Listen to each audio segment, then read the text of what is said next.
Hey guys, we have been trying to record for quite some time, and this is why I should make all my videos at home. But okay, let's do this. Here we are. Whew. That has taken me like 25 minutes to get here. So, today, my friends, welcome. We are going to talk about conquest in labor systems. If you are in the CED, AP World CED, we are in 4.4. If you have the AMSCO book, that would be super helpful. If you're in my class and you're looking at this, 4.4 is the number that we are looking at. So, we're going to look at conquest in labor systems and review a few things along the way that you've already talked about. So, first of all, we've been saying that there are two big leaders in the conquest game at this point. The Portuguese were the early leaders, but really the Spanish have come out strong and have conquered, if you're behind me, right there. Nope, there, right there, a lot of the quote New World. Now, their motives, we've talked about the three G's before, but God, gold, glory, is how we kind of say it. But again, we know that gold is one of the major economic motivators for conquest. We also know that people spreading their faith is a big deal. And then when we say glory, we're talking about taking land, remembering your name, making your country great. Those are all things for different motives of conquest. And so we're going to look at two specific places that we've already mentioned before where we set up two empires. For the Spanish, we have New Spain, that's also known as Mexico, by Hernan Cortez, 1519 to 1521. He was really searching for gold. That was the big deal. And he captured Montezuma and kind of like ruled through him as if he was like a puppet, not like a literal puppet. But he ruled through him as he was kind of behind the scenes, and he would make him kind of go out and talk to the people. But really, behind the scenes, like the puppet master would be Cortez. He was, like I said, really looking for gold. And we remember that the Aztec Empire was centered around what is today Mexico City or Tenochtitlan. And as we are looking here, they have this huge area where they have their own belief systems. We know that they are centered around Lake Texcoco, and we're able to like use the chinampas, those gardens, to provide food for their society. But again, and they had all the tribute states. You have to remember that as well. And so by Cortez coming in and being able to capture Montezuma and rule through him, he was basically able to control before actually even fully conquering them. They eventually will conquer the city, and they will kind of team up with those rivals, those tribute states, to be able to do so. And they set up, as you've seen that picture, the viceroyalty of New Spain, and we'll talk about that a little bit more in Mexico. So Hernan Cortez is number one that you need to remember. And number two will be very easy review because we just talked about this the other day. That's New Castile or Peru, and Pizarro and what he did in South America. So those are the years. Atahualpa was their leader, and you saw that in the Guns, Germs, Steel video. And they captured him.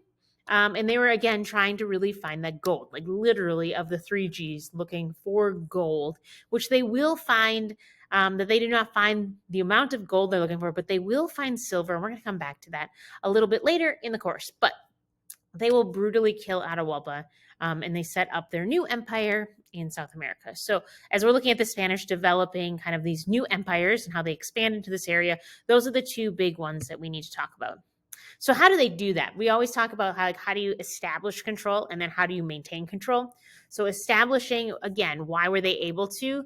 Guns, germs, steel. If we went back to that, we talked about the weapons that they had, the guns that they had, the steel they were able to use, also their ability by having the immunities, whereas the people in the Americas that were not around domesticated animals did not develop the immunities to smallpox. We talked about that again last week, but when we're looking for how did they like maintain rule in the New World, still pointing the wrong way, in the New World once they established rule. So we want to talk through that maintaining. What is the bureaucracy? What are the ways that their government was able to really control the area once they set this up? Because again, they did not have the numbers like they would in other places. There were just fewer Spanish in the colonies, although more and more people are coming.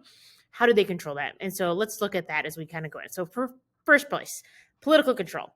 The person like the governor that was over the colony was known as a viceroy. So I would write down that term.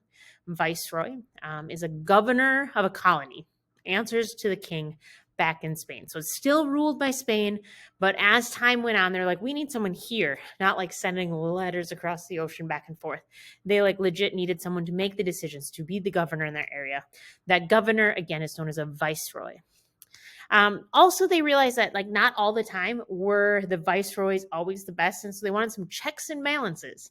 So the audiencias are these educated lawyers who would then hear the appeals if people had problems with the viceroy, again, the governor. The viceroy had like a direct line, if you will, again, not a phone, but to the king. So, two terms that you need to know of this bureaucratic system that creates control so they can maintain their control of the conquered areas they had. Viceroy, governor, audiencias, these lawyers who basically had a direct line to the king to check the power of the viceroy. Okay, so we want to make sure that that's part of their bureaucratic system. Next up, let's talk about their labor system. So you will continue as we look at this, look at some of the documents that look at these labor systems this upcoming week. But if we're looking at the labor systems, we know that the Spanish conquerors were not great to the natives or indigenous people in these areas. So what they first started up, we're going to talk about a few different words that you need to know.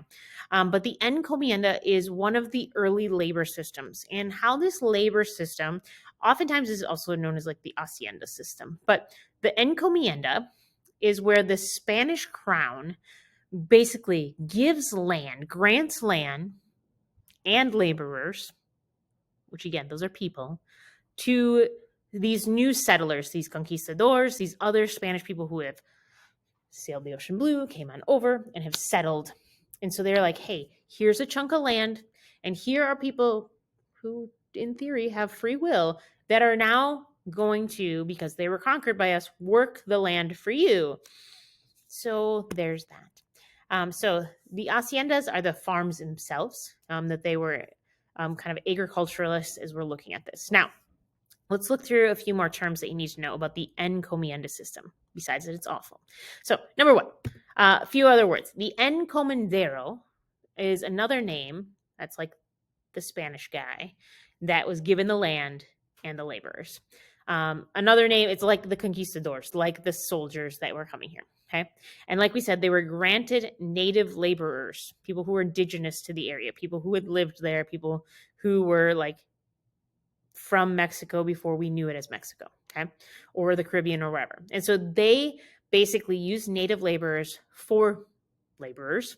That was basically like seen as a tribute. The tribute they gave was their labor, or the tribute they gave was the goods that they farmed and provided for them.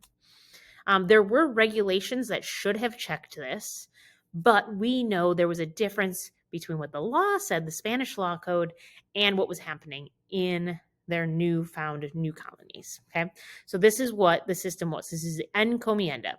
Now, here is the thing you need to write down in here: is the encomenderos were terribly abusive. They overworked the natives. They treated them like enslaved people, and not just like tribute that you have to work for a little bit and you're free, even though the law code said that. That is not what was happening here. Okay, so they were abusive, the encomenderos, the Spanish settlers, the conquistadors, lots of synonyms here, but they were absolutely terrible in how that they were treating the people. If you looked at some of the artwork is there are documents upon documents upon documents of the mistreatment of the people in the Americas. There are stories of people being tortured and killed, burned alive for not following their God. You see the little baby right there? Like, they were absolutely awful to how that they conquered and treated the native people. They were also known for chopping off hands. You kind of see this is a very pixely picture, but chopping off hands of people if they couldn't bring them back gold is like, again, purely a method of using just kind of like fear, using their idea of power to get them to try to like, oh, maybe you weren't listening. Look how terrible we're treating them. You better bring us back gold. Now, the problem was there wasn't a ton of gold like they were hoping for, even though they tried to promise that back. And so when you're looking here, this is kind of the awful treatment of the people in the Americas. Now, their task as encomenderos, these conquistadors, these settlers that were granted the land, and the laborers, was to, in theory, protect them, protect the native people from other tribes. Pretty sure they were the ones they needed protection from, but either way, and then also to share their Catholic faith with them. And in return, they gain free labor, as well as what they get for them, which would be the gold or the silver or the agricultural goods. So that overall is the encomienda system. It's pretty terrible. And so this is what happens. Let's talk about something good for a little time out here. So Bartolome de las Casas is a Dominican friar. Remember, there are different orders of the Catholic faith, different like kind of sects or denominations within that. And one of those orders is Dominican. We also talked about Jesuits. They were the ones that were going into Asia, like Japan, that we talked about before.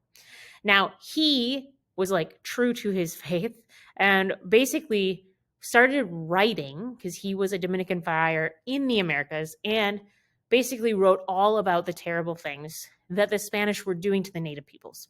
Okay. So he is writing and he's sending this work back to Spain to talk about how terrible the settlers were in the New World. And he opposed that. Even if they were not Christians, they were not Catholic, he opposed the way that people were treating them. And you can read some of that, and I believe you will be reading a source by De Las Casas.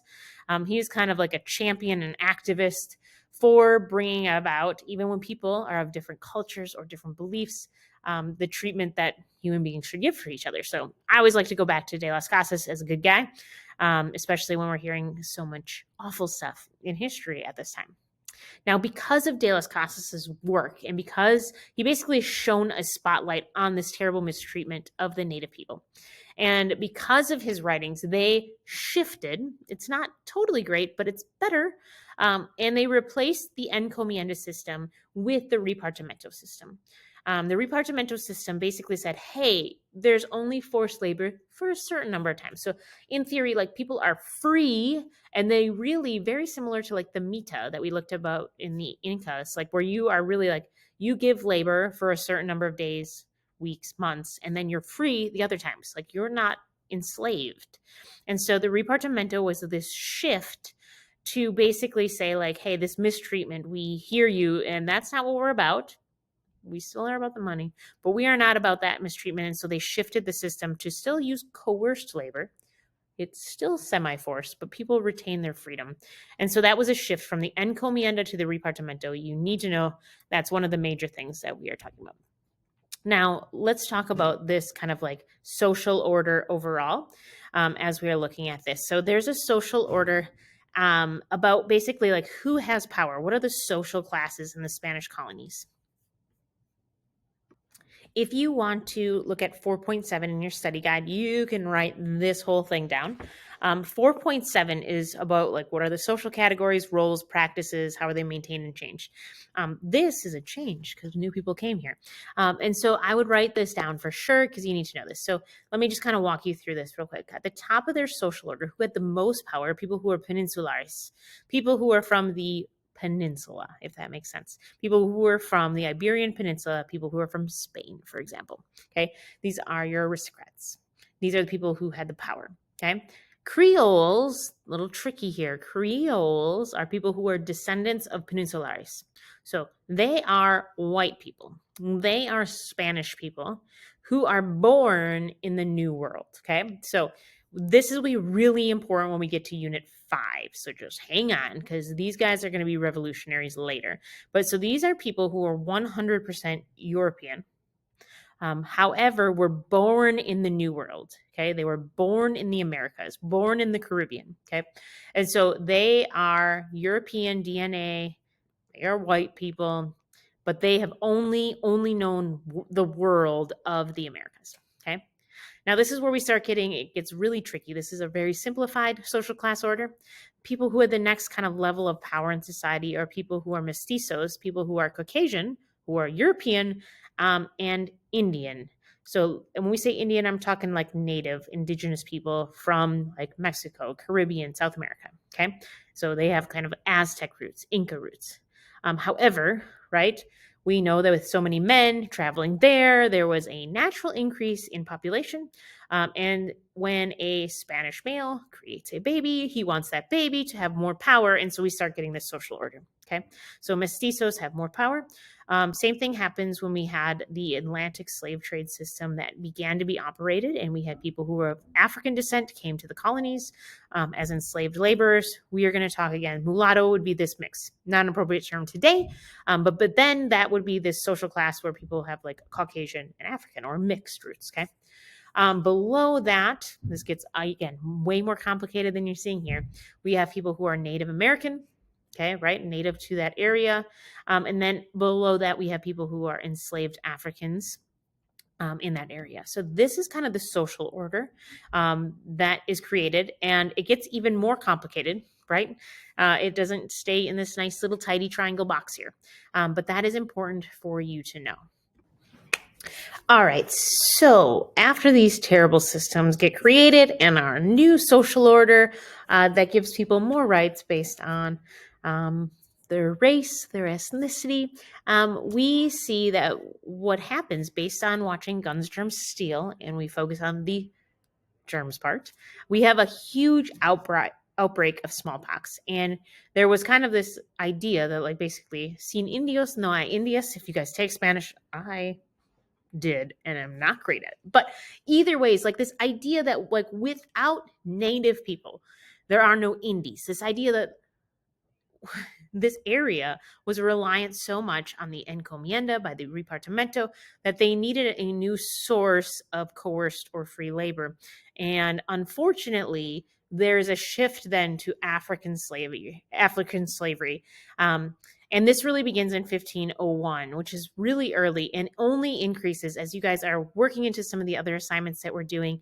And you'll kind of see over time through kind of a visualization in one of the assignments that we're going to work on of just over time how much the Atlantic slave system increases slave labor in the New World. And when you start thinking of, and I always think this is kind of like that shocking moment, like if I asked you, like, think of a Jamaican, you guys probably could think of like Usain Bolt, maybe. Or you just think of like, what does a Jamaican person look like? My guess is in your brain, they're black. But when we, again, are looking at the map, we see that in the Caribbean, there were not people who were black that lived there until the slave trade began. And if you start looking at how many people are forcibly trafficked across the Atlantic, you start to understand why Jamaica today is a majority black country, why it has so many people who have their roots back in Africa. And it's, again, the Atlantic slave trading system. So we see this ramp up. We see this whole system, which we call as triangular trade, but just this awful system where people are being trafficked out of the western coast of Africa, Sierra Leone, Gold Coast area, as you kind of move down to central, like Angola and the Congo. These are areas where so many people are trafficked from. And so, again, we see primarily where people are going to is not North America, although there is a large portion of people that do. But we're really only talking about 2% of the total number here. Most people are trafficked to the Caribbean and to South America. And so that is going to change history in so many ways that we're going to dig into. But for today, I'm hopeful that this really set up the labor systems and kind of brought you along from the place where the Spanish used native laborers in the encomienda system, how primarily because of people like de Las Casas who wrote and kind of showed off a lot of the atrocities that were happening, it shifted to the repartimento. And then because of disease and, again, the lack of people, like, again, there were so many people, millions of people who were killed, more than the plague in Europe. More people were killed because of smallpox.